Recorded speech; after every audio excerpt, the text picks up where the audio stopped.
Hi guys, welcome to another episode of the Grapplers Academy. Today we're going to be switching up techniques and looking at different ways to control the opponent from turtle position. We're going to have a look at a couple of different ways that we can turn your opponent over to open up and attack different submissions, and a couple of different controls, particularly the chin strap control. Is a really important position and isolating movement from turtle. It's got a lot of different important factors, hasn't it? So. Yeah, definitely. It's something that I see, and I'm sure Bond sees as well, like a lot of practitioners doing incorrectly.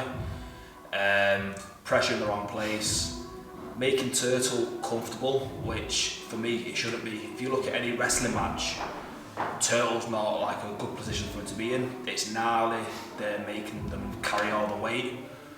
Jiu-jitsu is very light, it shouldn't be like that. It's a safe place, isn't it? In jiu-jitsu tournaments, you're not going to get points scored on you. No. If you think about it from an MMA or a fight perspective, you're open for punches, kicks, knees. There's a lot there, and like we like to play it where we try and make that turtle position as uncomfortable for the person underneath as possible. So we're going to go through a couple of ways that we can look at doing that today, and really talk about why it's important to do that and control that. We've got a whole video series up on the importance of the turtle, but basic mechanics of it, what we're looking for is control on both points on the end of the spine, really, isn't it? So first point, top of the spine, looking at the head. Easiest way to control that is with the chin, and we can get a lot of good purchase on the chin on that. The other end is the bottom of the hips, isn't it? Yeah. And trying to control them simultaneously. At first, it can feel a little bit strange and can also feel a little bit difficult. But the more you do it, the more you get used to it, the less your opponents want to be there, less your partners want to be there, and the more you can dominate that position, and the more turnovers you can get, the more success you can get, and the more it becomes a gnarly position for you to attack. Yeah, that gnarly position as well, like people will want to get out of it, and then you'll start seeing them squirm, putting out limbs where they don't want to put limbs out, and you'll see a lot of easy submissions from this position as well. Definitely. And we'll dive straight into it. So like one of the easiest ways that I find from, if we're doing it from a wrestling exchange, if somebody's shot a double or a single, it's really easy to get down to that. But let's say we've started from that sprawling position and your opponent's down on all fours there. Maybe we just shot through initially and we've got some good hip pressure through. Yeah, he's trying to reach round through to the legs, but I'm going to stuff my weight down and I'm going to grab and cut the chin here. So we're looking for a good pinch underneath the neck with the blade of the inside of the wrist, and we're still trying to apply that pressure down. So key points for me there are keeping the hips down and low. We don't want to be up close, because if we're in close, he can grab our legs and drive us through and finish off on the attack that he initially started with. So always when we sprawl, we're looking to come back and get the hips down. We can go both legs, but making sure that we've got that pressure and we're keeping it uncomfortable. Stuffing the head, but then keeping that head pressure there. So I'm tucking my elbow in tight. There's no space for him to be able to pop the head out the back. If I'm loose with this, in the same way as a guillotine, and I've not got a good pinch with the elbow, we can just back straight up and start backing out there. If you just start doing that, what we want to do again is make sure that we've got a good pinch in with the elbow. I'm essentially squeezing this side of his head with my elbow on the outside against my lat on the inside. So in there, if he tries to pull his head out from that position, it's going to be very difficult for him to do so. If he starts trying to back out, it's going to be very difficult for him to do so there as well. I've got a good pinch. And then with that forward pressure with the chest and the shoulders, we're really eliminating him from driving in and completing on a single or a double. Now, just a small additional note on that, we're going to cover a bit more details on this over the coming weeks, but we want to look at what we do with that other hand as well. So we've got this one controlling the chin, what we're going to do with the other hand.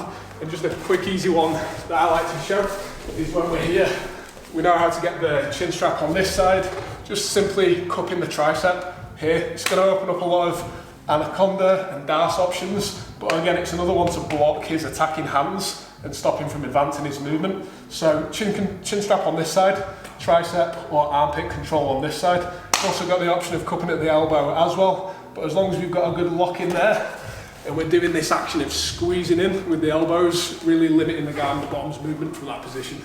Another key detail as well, just before we move on, is your shoulder position for the chin strap. So I don't want my shoulder position to be beyond Bond's neck here. So I'm going to take the chin strap here, my shoulder is going to go at the top of the spine, right at the back of the neck, pinching the elbow in, and my foot positioning is I'm going to be up on my toes. If I'm not sprawled out and trying to get here, up on my toes, having all my weight through my feet and into Bond's neck. Because if I'm too high up here, and I've got the chin strap and I've got my weight here, Bond sits up and sits through, my weight is not controlling the top end of the shoulders. And where this can transition to, and where we're going to move on to, is straight into a back take, where got the chin strap, and we're going to use that chin strap to manipulate the head, and we're going to run around to the back of the hips, and we're going to use our free arm to control the opposite thigh, to then sit back into a back take. So I'm going to start off, I'll use right side chin strap. So I'm going to come to this side here, and I've got the chin. Now I'm going to be on my toes, and I'm here, and I'm going to control the elbow. Now I'm going to run around to Bond's hip, and I'm going to go hip to hip here. And as I do this, I want to rotate Bond's head with me. Now as I do this, I'm not just trying to pull the head, I'm using my chin, my hand to control the chin, my elbow is going to control the crown. So as I'm here, and I'm running round, if you watch where my elbow goes, I'm pushing down, I'm pulling up with the hand. And again, I'm crowbarring the head round. Once I get to here, I'm going to sit hip to hip, keeping the chin. And again, I'm just trying to really make this position gnarly and uncomfortable. And as if I've got the good pressure here, as Bond starts trying to move around, I've got really good control of his body. Now, with my free arm, when I get to here, just going to turn this way a sec. I'm going to feed this arm right the way through to the mat and inside the thigh. So I've got here, got the inside thigh. Now this opposite leg, rotate to face the camera, is going to line up with Bond's shin as well. So my shin is going to line up with this near side shin. Got the chin, inside thigh, shin to shin, and I'm not pulling directly across. I'm pulling Bond backwards over his hip in line with his shin. I'm going to sit back to here. As he falls here, hand that was on the chin is going to shoot under. My bottom hook is going to kick through. Get the bottom hook in, and then I can either go double hooks or can go tie the hips up with this, which is my preferred way of controlling the back. So let's go one more time for you. Chin strap, up on my toes, I'm going to run around, hand inside the thigh, controlling the chin. My outside leg is going to go shin to shin. I'm going to sit back, kick through, take the seatbelt grip, 2 hooks if you're in competition. Once you get your points, go to your preferred control point. And again, a really nice point just on both of those techniques there. It's that directional force, so being up on your toes and making sure you're driving pressure into your opponent is really important, because we could just be here tripoding up with not a lot of force. Actually, the person underneath is not that uncomfortable and they've got a lot of room for movement. We want to make sure that we're driving in, so almost like a rugby player in a scrum, that forward directional force going into them. It's going to give you a lot of options for turnovers as well. So just make sure that you're making it as uncomfortable for your opponent on the bottom as possible. It's a fun position to play with. And like a little gnarly tweak that I've been shown before as well, is try to make your opponent, rather than let them look at the ground, push them so they're looking forward, opens the neck up. So if you are going to transition to any sort of neck attack as well, opens that out there, but it also minimises the movement that they're going to get within the neck and shoulders.